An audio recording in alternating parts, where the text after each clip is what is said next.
Орой минь төргийн эрхэм үзэгчтэй эрүүл амьдрал цай нэвтрүүлгийн удаагийн дугаараар бид та бүхэнд дурангийн мэс ажилбарын талаар мэдээлэл зөвлөгөө хүргэхээр бэлтгэлээ. Студид маань Улаанбаатар сонгодоо эмнэлгийн дурангийн их хэмж наран цэцэрлэл оролцож байна. Орой минь төргий. Тэгэхээр та өөрөө хавдар судлалын зам бас дурангийн их хэмжээ олон жил ажиллаж байгаа. Тэгэхээр өнөөдөр монголчуудын маань дунд одоо ямар төрлийн хавдар маань нэлээд их цорхилж байна. Үүнээс үүдэлтэй дурангийн ямар одоо мэс ажилбарууд хийгдэж байна вэ? За тэгэхээр хоол босруулах замын өвчлөл бол ер нь илбэг. Тэрэн дундаа энэ ходоод улаан хоолой хавдар нэлээд их тохиолдог, хүмүүс нэлээд их одоо проблем үүсгдэг юм өвчин.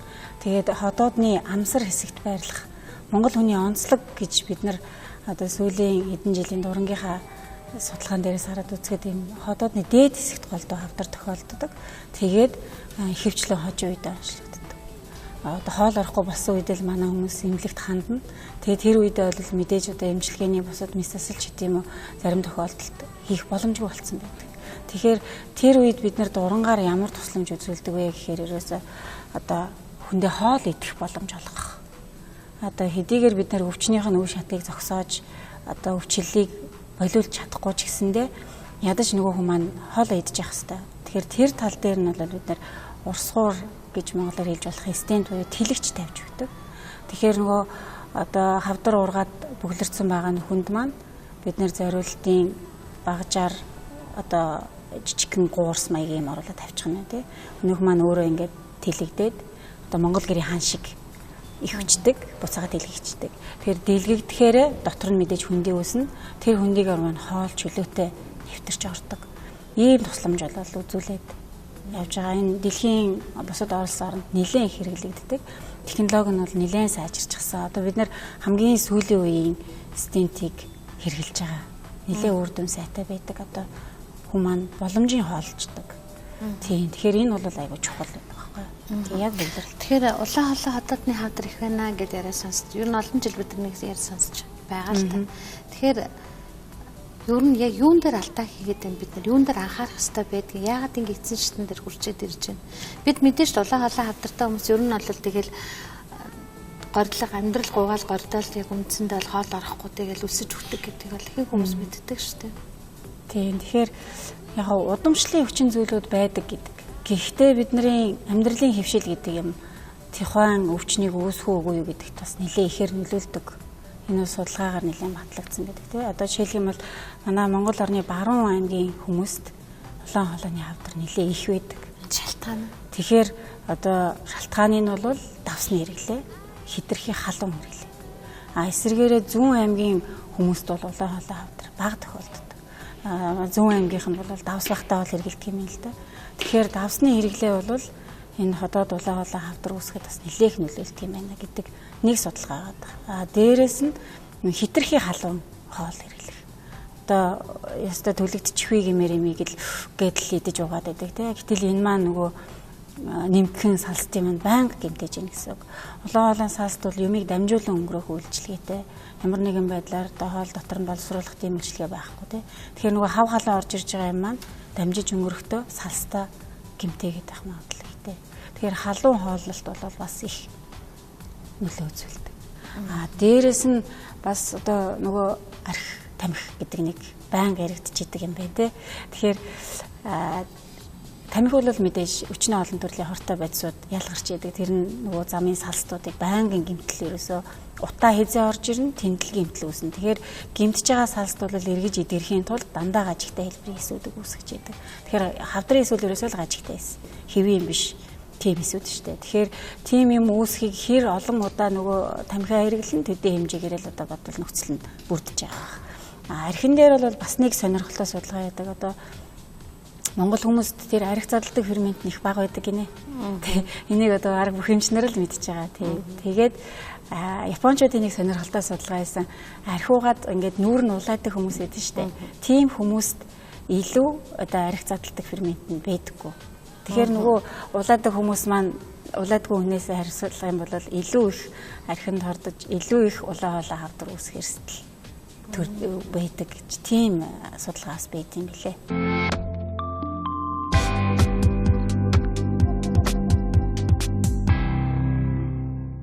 Улаанбаатар сонгодоо эмнэлгийн дурангийн дасаг 2007 онд анх одоо байгуулагдаж за үүнээс хойш 8 жил ажиллаж байна. 8 жилийн ажил хугацаанд бол ойролцоогоор 95 мянган хүнд бол үйлчилсэн байдаг.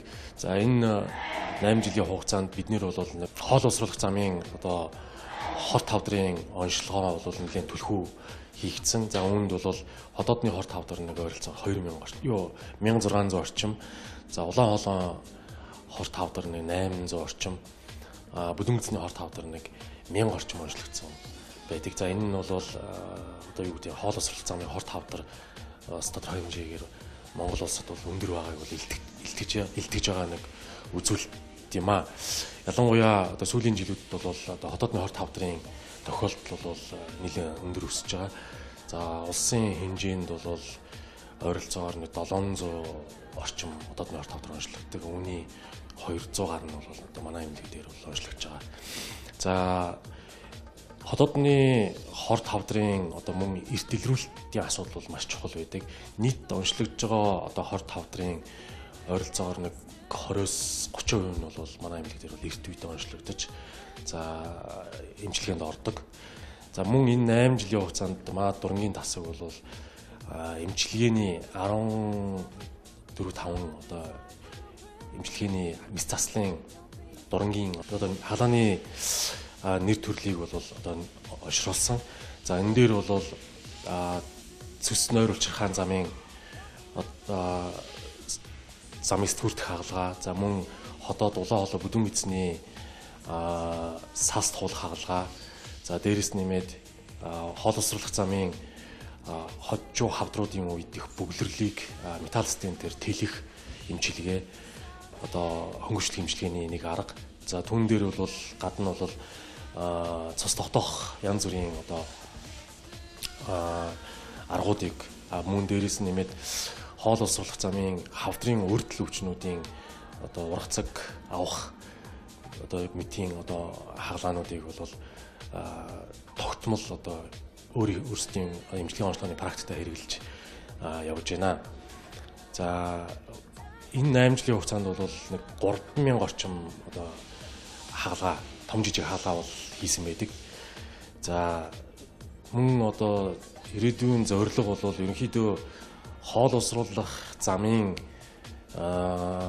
оншилгоо болон эмчилгээнд хэрэглэж байгаа орчин үеийн одоо болж өгвөл бүхий л аргыг Монгол улсад одоо нэвтрүүлэх ийм бол зорилго агуулж байгаа. За үүний одоо бас нэг төлөвлөгөө бол юу вэ гэхээр хоол уусруулах замын одоо дурангаар E2 гэдэг одоо бас технологиг бол одоо нэвтрүүлэх тийм төлөвлөгөөтэй ерөнхийдөө санхүүжилтийн асуудал бол шийдэгдээд явж байна. За энэ бол бас ялангуяа нойруулчрахаа эзний замын одоо болон хэвлэн үндийн ямар нэгэн үүсгэр хавдруудыг онцлох бас илүү их мэдрэг тийм одоо шинжилгээний арга байдаг. За энийг бол бас одоо нэвтрүүлэх тийм зорилго агуулan ажиллаж байна.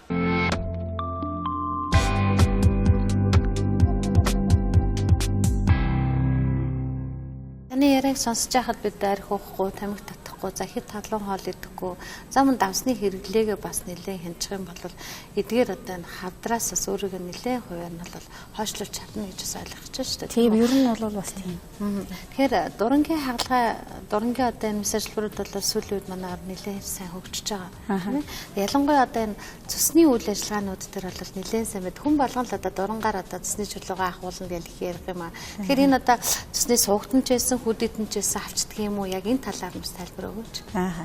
За яг одоо эндоскоп буюу дотор дурандах гэж ярих юм те. Энэ аргаар бол бид нар цусны сувган дотор юм уу?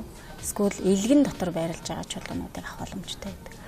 Цусны хүүдий бол одоо нөгөө өтгөрүүлэх үйл ажиллагаа хийдэг.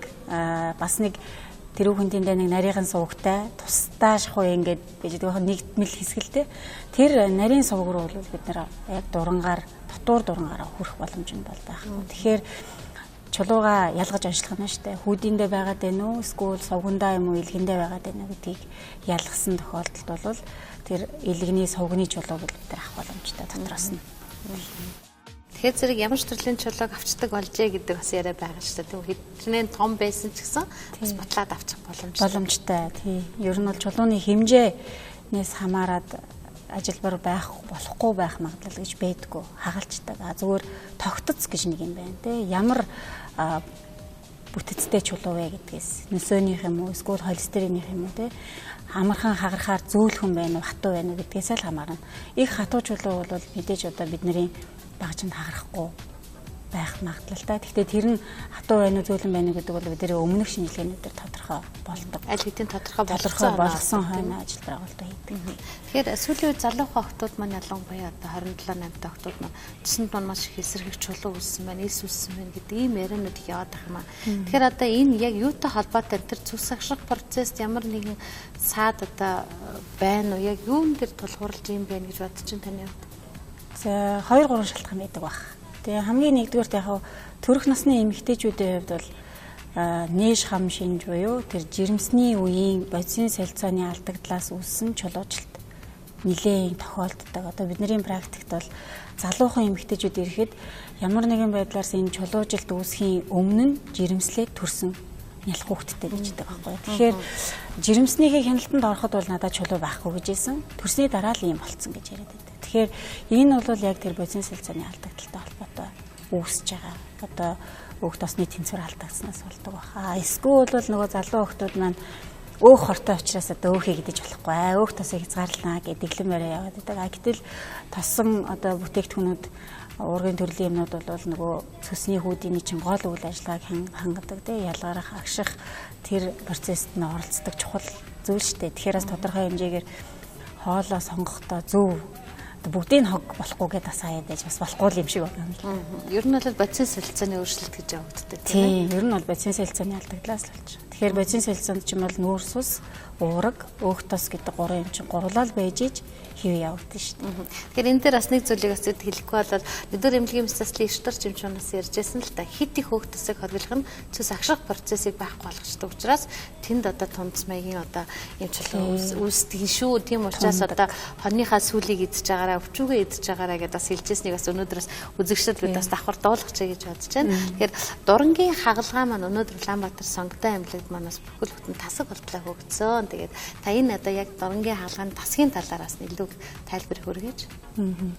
За тэгэхээр дуран одоо хэдэн жилийн өмнө бол дуран гэхээр зүгээр л нэг онцлогоо амбулаторийн нэг кабинет тэгээд тэнд нэг эмч сувилагч ажиллаад л хүн оруулаад дурандаа л гаргадаг. Тийм л нөхцлөөр байсан. Манай эмнэлэгт бол давуу тал нь юм гэхээр яг цогц болгож чадсан гэж бид нар боддог. Тэнд одоо өвчтөндөө яавал аюулгүй байх юм те. Хамгийн багаар бодоход бид нар яавал халдвар дамжуулахгүй байх ёстой. Ариутгал халдваргүйжүүлэлт гэдэг юм яаж хийх ёстой. Энийг бол олон улсын стандартын дагуу бүх юм оруулж хийж чадсан. Дээрэс нь одоо тодорхой хэмжээний нөгөө мэрэгжлийн ур чадвар гэдэг юм бас нөлөөлдөг байх гэж бодож байна. Тэгээд хамтарч ажиллах багийн үйл ажиллагаа гэдэг. Бас чухал юм байж ш нөгөө өвчтөнийхөө аюулгүй байдлыг хангаж чадна гэсэн. За нэг жишээ хэлгээд л одоо цус алдалт тийм ээ. Шархны ч юм уу одоо цус алдалт байлаа гэж бодъё. Эсвэл варикозын одоо илэгний хатуурлын үеийн судасны хагарлаас үүссэн цус алдалт. Тэгэхээр цус алдалт гэдэг бол хүнийг одоо маш богинохон хугацаанд амь насанд нь хүрч болдог юм өвчин. Тэгтэл тэр үед бид нэр тухайн хүндээ нөгөө цусыг тогтоох ёстой шүү дээ. Цусаа тогтоох гээд дурангаараа юмаа хийгээд байж идэл одоо тогтоож амжаагүй байхад нөгөө хүн маань яваад өг гэж тийм өрсөлдөл гарах тийм амнаас эрсдэг. Тийхгүй тулд бид нар юу хийдэг вэ гэхээр ерөөсөө тасагт байх ёстой яаралтай тусламжийн үед байх ёстой бүх юмнууд байж байдаг. Одоо тэр өвчтний биеийн байдлыг хянах монитор тийм одоо уян зүү тавих ёстой бол тэр зүү тавих бүх хэрэгслүүд тийм бүх шаардлагатай гэх юм бол энтубас тавихад хүртэл бүх юм бэлэн байхаар ийм тогтолцоог бүрдүүлж чадсанараа хамгийн давуу талтай. Одоо яг тусаалцсан хүн ороод ирэхэд бол бид нарт ямар ч мэдээлэлгүй нөгөө хүн маань бөөлж өт ч юм уу эсвэл ингээд царайн цайцсан ухаан алдаал ороод ирдэг. Тэр тохиолдолд бид нар яг энэ үед яах вэ? Сэхэр үгээ зөөх ёстой юм уу? Яах ёстой ингээд олон. Тэгтэл одоо эрчим дэмжлэгээний тасаг, дурангийн тасаг хоёрын хооронд бүхэл бүтэн хоёр давхрын зай байж идэг тий. Лифтээ хүлээн яаны тэр хооронд нөгөө нөхцөл маань үүсэх ёстой. Тэгтэл бид нар яг л дурангийнхаа тасагт тухайн арга хэмжээг аваад одоо эрчим дэмжлэгээнийхээ эмч нарыг дуудаад л ингээд ажил маань зэрэгцээл эхэлждэг. Энүүгээр айгуу даваад. Нийгмийн цогц үйлчлэгийг хангаж чадсан. Тийм нөхцөлийг хангаж чадсан. Тийм ингэж бид нар энэ дараагийн эрт үеийн хавдар хуулдаг хагалгаа, цөсний сувгийн чулуу авдаг хагалгаа гэдэг юм руу орохгүй бол наад захын ийм юмнуудаа бүрдүүлж чадаагүй байхад бид ийм том хэмжээний өндөр түвшний хагалгаар бол ярих боломжгүй байх.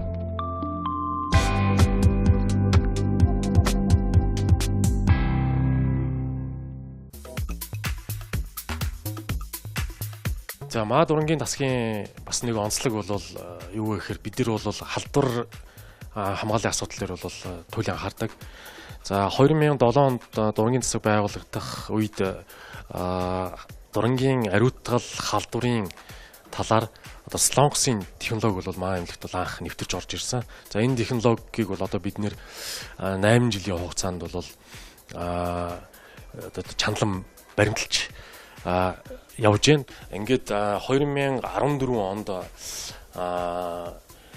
тодорхой хэмжээний одоо мэрэгжлийн байгууллагатай хамтарч энэ дурангийн ариутгал угаалгатай холбоотой аргачлалыг бол Иргэн мэндийн яамны одоо сайдын тушаал болгон болгох, өөрөөр хэлбэл Монгол улсын хэмжээнд дурангийн ариутгал угаалга ариутгалын үйл ажиллагааг нэг юм төвшөнд авчих зорилгоор бол бид нэр бол мэрэгжлийн байгууллагатай хамтарч одоо энэ ариутгалын үйл явцыг ямар төвшөнд байх ёстой, ямар одоо зарчим баримталж, ямар бичиг баримт, одоо ямар улсын одоо аргачлалыг барьж явах ёстой юм бэ гэдэг тал дээр бол бичиг баримтыг боловсруулж эрүүл мэндийн яамны сайдын тушаал болох үйл ажиллагаанд бол маа засгийн хамт олон бол оролцсон юм аа.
Үзэгчдээ ингээд та бүхэнд Улаанбаатар сонготой эмнэлгийн дурангийн тасгаас хийсэн мэс ажиллабарын талаар сурвалжлагыг хүргье. За өнөөдөр бид нар цөсний сувг сэтгүүрдэх ажиллабар хийх гэж байна.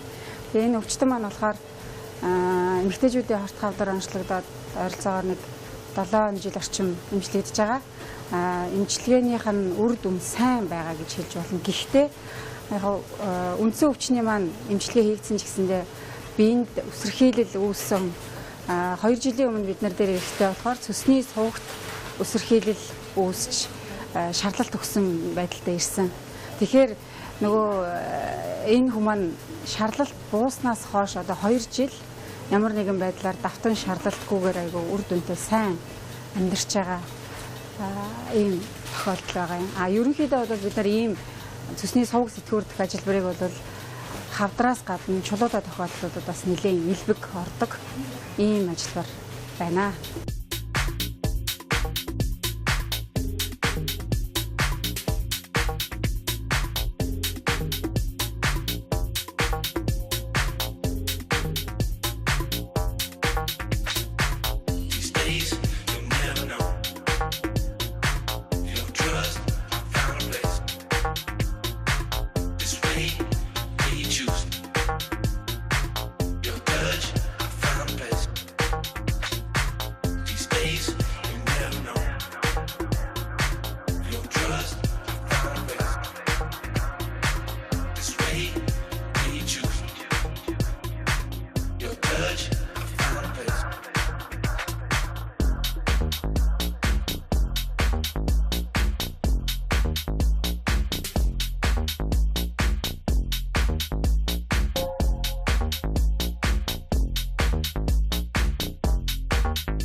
fact I have to face.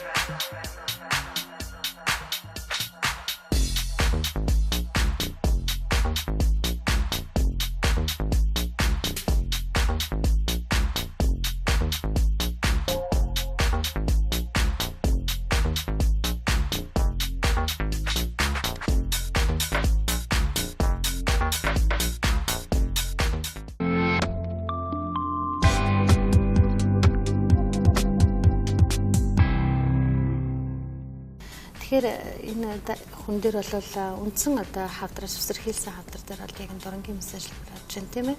Тэгэхээр зэрэг яг одоо энэ нойр булчирхаанч гэдэг юм уу эмэгтэйчүүдийн талаарч мөн үсэрхийлсэн хавдрууд дээр яг дурангийн мессежлуурын стендүүд маань яг ямар журмаар тавигддаг юм бэ? За цөсний замын хорт хавдрууд цөсний зам гэдэгт бол аюу олон эрхтэй орчдог. Элэгний хавдар хүртэл багтана. Цөсний замын урсгалыг хааж байгаа бүх төрлийн хавдрууд. За ховорхон цөөн тохиолдолд хавдрын үсэрхийлээс болоод сувг бөглөрчдөг тохиолдлууд байдаг. Тэгэхээр бидний бичлэгийн дээр гарсан тохиолдол бол нэг тийм тохиолдол юм аа л нэг юм байна. За хамгийн элбэг байдаг нь бол нойр булчирхаан толгойн хэсгийн хавдар. Тэгэхээр толгойн хэсэг бол цөсний сувгийн төгсгөлийг дарчдаг. Тэгэхээр нөгөө хүн маань цөс гарах ерөөсө ганцхан зам байж идэг. Гадагшаа гарах зам нь баглагдсан. Тэгэхээр түрүү ярьснаар бид нар нөгөө олон хотоодны амсрын хавдар дээр стенд тавьдаг гэдэг шигээ бас мөн нөгөө цүсийг гадагш нь гаргахын тулд ялгаруулахын тулд стендийг тавьж өгдөг. Стенд бол ерөнхийдөө хоёр төрлөөр хэрэглэгддэг. Хуванцар нөгөөх нь одоо металл түрүүний ярьснаар Монгол гэрийн хан шиг эфэстэй байж байгаа дэлгэгдчихдэг. Тийм. Тэгэхээр энийг бол өвчнийхээ тухайн өвчнийхээ байдлаас дараа нь бид нар энэ хүн дээр мессасл хийх одоо боломжтой юм уу? Эсвэл одоо химийн эмчилгээгээр үр дүн гарах боломжтой юм уу гэдгээс хамаарат стентний хэлбэрийг сонгож тавьдаг. Та бас дурангийн эмчээс өмнө бас хавдар судлалын эмчээр ажиллаж байсан. Тэгэхээр зэрэг энд нэг зүйлийг хэлээд өгч цэсний хавдартай, нойр булчирхаан хавдартай гэж яригдж штэ. Тэгэхээр энэ хүмүүс тийм онцгойсон завирууд илэрдэг юм болов.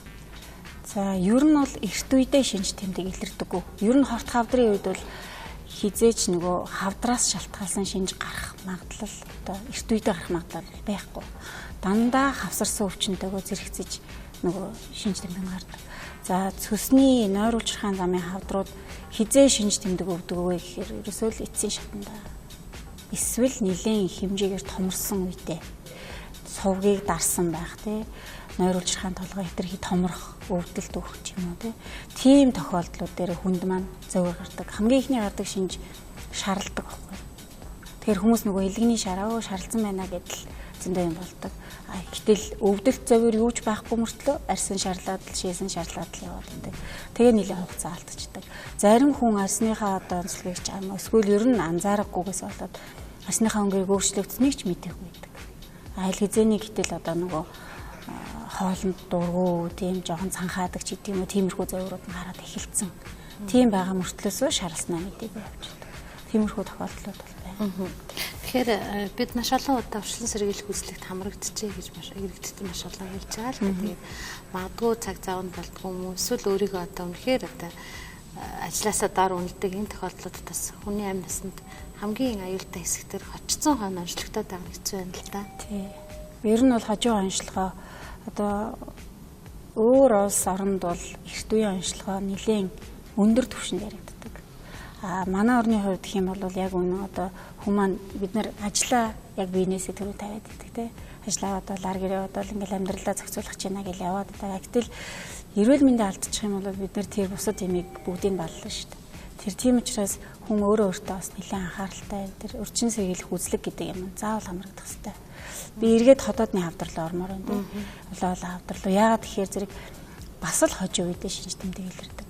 Одоо 1 см-ийн хэмжээтэй жижигхэн шарах үүсчих юм бол хүний ходоодонд зовир гардаг байхгүй. Өвдөөд, цанхаагаад, хоолн шингэхгүй болоод. Гэтэл 1 см-ийн хэмжээтэй байгаа салстын төвшөнд байгаа өнгөц хавдар дээр ямар ч зовир байхгүй. Тухайн хүн маань зүгээр байдаг байхгүй. Тэгэхээр одоо өвдөхгүй байгаа юм чинь би эмнэлэгт очихгүй гэсэн ойлголт бол байж болохгүй л гэсэн үг. Олон орны ийм нөгөө одоо эмчнэрийн гаргасан дагаж мөрдөх хэвээр гайдлайн гэж ярьдаг тийм. Тэрүүгээр бол ямар ч байсан 35 наснаас дээш бол хүн дурангийн шинжилгээнд заавал хамрагдах Жил хэрэгтэй. нэгээс 2 удаа. Тий, жилдээ. За жилдээ 1 удаа яриа тийм ээ. Тийм байх хэрэгтэй. За дээрэс нь бид нар одоо бид 2 сая ярианд донд орхигдсон нэг хэрэгтэй бүдүүн гэсэн. Тэгээ бүдүүн гэсний хавдар Монголд онцлогоо нь их бага байсан. Хуучин. Одоо хэдэн жилийн өмнө бол бүдүүн гэсний хавдар тохиолдлоор их бага гэж яригддаг гэсэн байхгүй. Тэгэхээр манай эмнэлэг бол өдөрт дунджаар 10 орчим бүдүүн гэсний дуран хийгддэг. За тоо бол хэлбэзж болдны шид башаа тий. Тэгэхээр эндээс харахад бол биднэрт хавдрын тохиолдол их байдаг байхгүй бүдүүн гэсний хавдар.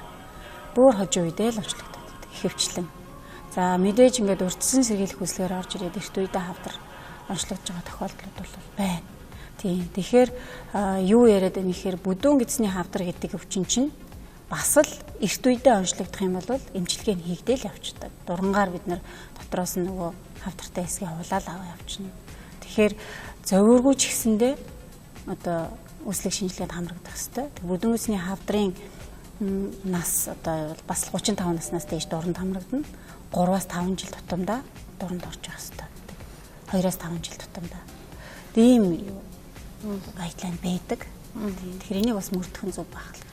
Тэгэхээр зэрэг хавдрын өвчний 3-4 шаттай онцлогдно гэдэг маань бас хувь хүнтэй өөртөө бас нэлээд хариуцлагатай байх авлаас л хамаарат байна л да. Яг бол өнөөдөр эмнэлэг ийм сайн хөгжсөн. Өнөөдөр бас Улаанбаатар сонготой эмнэлэг маань бас Монгол улсаас тэргүүлэх зэрэгээр явагдаж байгаа тийм үү? Өмнө гранд эмнэлэгтэй хамтарч бас ажиллаж байгаа хүмүүс маань гадаад орн Таиланд руу явах шаардлагагүй болсон ийм одоо эмнэлэг үйлчлэгийг хийж байгаа үед бас үсэндээ хариуцлагатай байгаа ч таны эрүүл мэнд таны өөрөөс чинь хамаарна гэдгийг бас би үзэгчдэд бас хэлэхэд хүсэж байгаа. Тэгэхээр эргээд хоёлаас руу орё.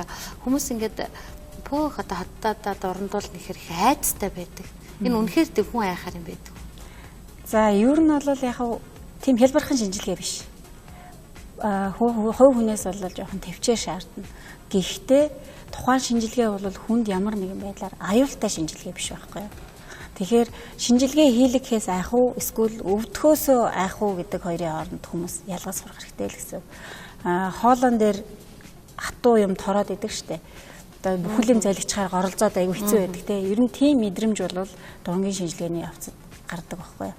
Тэгэхээр тэрийг одоо тэршигтэх богино хугацаанд үргэлжлэнэ. Ер нь бол 1-2 минут орчим л үргэлжлэнэ штэ.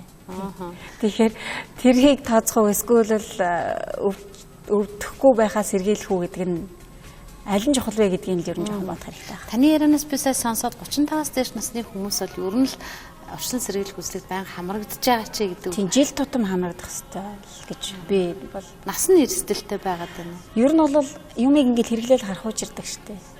Тэгэхээр хүний эд эрхтэн ч гэсэндээ хичнээн олон жилээр ажиллах тусмаа тэнд гэмтэл гарах эрсдлүүд нь өндөр л байгаа. Тийм.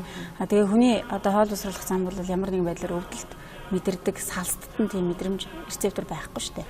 Бид нар халуун хоол идчихэл байдаг. Одоо амар хатуу хэмжээжлал идчихэл байдаг тийм. Гэтэл хэрвээ өвдөлт мэдэрдэг байсан бол тэр болгон дээр чи хүн чи өвдөд юм айдаж чадахгүй шүү дээ. Тэгэхээр хэдийн удаа хугацаагаар бид нар янз бүрийн мэдэж өөн төдий чинээгээр л хотод гэсэн маань илэгдэх бах та. Юм идчих та байн хахад цацдаг хүмүүс бас их байх юм аа. Хахад цацдаг. Юм идчих та л хахад цацдаг хүмүүс бас их байх юм. За тэр бол салстын өвчнөөс нэг хамаарахгүй байна. Ерөнхийдөө булчингийн агших үйл ажиллагаа, залгуурын үйл ажиллагаа тэрнтэй холбоотой гэдэм болов уу? Стресс маань сүүлийн үед бол хавдарт одоо маш их нөлөөлдөг гэж үздэг шүү. Тэгэхээр хүмүүс стресс яхаар хавдарт нөлөөлчдөг юм бол гэж бодож иж магадгүй. Энэ дээр стрессээс болж үүсдэг өвчин бол зөндөө шүү дээ. Одоо хотоодны хамгийн түрүүд ихэд шарах. Ер нь бол барууны орнуудад хотоод өвдлөг л очих. Та стресссэн үл гэж асуудаг гэсэн. Тийм, ер нь бол тийм. Тэгэхээр нөгөө стресс гэхээр одоо сэтгэл зүйн хувьд хүний нөгөө мэдрэлийн бүх тэнцвэрийг алдагдуулж байна. Хотоодны шүүрлгээл ярихад одоо мэдрэлийн зохицуулгаар л ялгарна шүү дээ. Тэгтэл шүүрлийнхаа эсрэг нөгөө хүний хотоодоо хамгаалдаг одоо хамгаалах тогтолцоо гэж байгаа шүү дээ. Бид нар одоо хамгаалахт ингээл 1 2 3 4 гэж чагсаагаал үздэг те. Тэгэхээр хамгаалах тогтолцоо чинь бас л мэдрэлийн тэнцвэртэй ажиллаж ижил хэвээ ажиллана шүү дээ. Тэгэхээр тэр хүн хэрвээ тайван байж одоо тэр стресст өртлөө гэхэд стрессээ тайлж чадахгүй яваад л байх юм бол нөгөө мэдрэлийн маань тэнцвэртэй байдал алдагдана. Тэрнээс болоод нөгөө шүүрлийн ялгарл алдагдана. Дээрээс нь хамгаалах тогтолцоо маань алдагдана. Ингээл нөгөө эдисийн маань хэвийн өсөж үржих одоо төлжих те одоо нэг нь гэмтэхэд дараагийнх нь төлждөг тогтолцоодоо хүний бие чинь бас л гайхамшигтай шүү дээ. Тэгэхээр тэр тогтолцоо чинь мэдрэлээрээ зохицуулагдчихдаг. Тэгэхээр одоо стресс гэдэг чинь мэдрэлийн хамгийн том цочрол болох. Тэгэхээр айлч төрлийн одоо шарахч бай, хавдарч бай үүсгэж нөлөөлдөг юм бол. Өдөр журын дурангийн шинжилгээнд дэр хэд орчим хүн хамрагдаж байгаа. Энэ дээр бас хүмүүсний насны одоо тэг өөрсдөө тавьж байгаа анхаарал нь байна уу? Сүүлийн жилүүдэд бол ер нь айгүй анхаардаг болсон. Нэлээд сайн анхаардаг болсон. Өөр хүмүүс нээж аваагаа үзүүлдэг тий. Залуучууд өөрсөндөө анхаарал тавиад ирж үзүүлдэг тийм. Тэгвэл манай ангид бол дунджаар нэг 40-50 үйлчлүүлэгчтэй өдөр болго. Ачаал өндөртэй байна. Тийм ээ. Энэ хэрээр хүмүүс маань өөртөө анхаарал тавьж чадчихжээ тийм үү? За нэвтрүүлэг манаас дуусж байна. Ингээд та өөрөө бас хавдрын эмч, дурангийн эмч хүмүүс хэлэх юмсан гэж бас бодож явдаг таны тэр бас үгийг сонсъё. За ер нь бол урьдчилан сэргийлэх үзлэгт хамрагдаарай л гэж хэлхийг хүсдэг. Тийм. Тэрнээс одоо хамгийн харамсалтай юм хүн хавдран онцлогдлоо танд ингээд хажууих байна гэд хэлэхээр ерөөсөө өвддөггүй штэ гэж хариулдаг байхгүй. Тэгэхээр бид нар өвдөхийг нь хүлээх юм бол цаг алдсан л байна гэсэн үг. Тэгэхээр өвдөхөөрөө эмнэлэгт хандах биш, харин өвчлөхөөсөө өмнө үзүүлээд эрт онцлогдсон тохиолдолд бол бид нар тэрийг эмчлэх боломж улам л хөгжиж байгаа. Одоо энэ нөгөө хамгийн гэмтэл багтаа хаалгаа буюу энэ дурангаар хийгдэж байгаа хорт хавдрыг салдаар нь хуулах тий. Эсвэл одоо энэ цусны замын сувгийг нь тайрахгүйгээр доторх чулууг нь авах ч гэдэг юм уу тий. Энэ одоо энэ шинжлэх ухааны аргууд бол улам л нарийсаа л хөгжөөд байгаа. Цаашдаа ч гэсэн хөгжин штэ тодорхой. Тэгэхээр ингэж сайн хөгжиж байгаа үед хувь хүн өөртөө л жоохон анхаарчих юм бол өвчин туслаа гэхэд 100% эмчлэгдээд цаашдаа одоо урт удаан амьдрах ийм боломж бол амьдралын зам маань уртсан. Тийм, уртсах боломж бол зөндөө байгаа шүү дээ. За баярлалаа хүн ардын хариул мэндийн төлөө ажиллаж байгаа танд болон танай хамт олон ажлын дээр амжилт хүсье. За баярлалаа. Эрүүл мэндийн нэвтрүүлгээ сонгоодсон эрхэм үзэгч танд баярлалаа. Жаргал бүхний дээд насан эрүүл энхийн жаргалыг хүсэн гэрээ.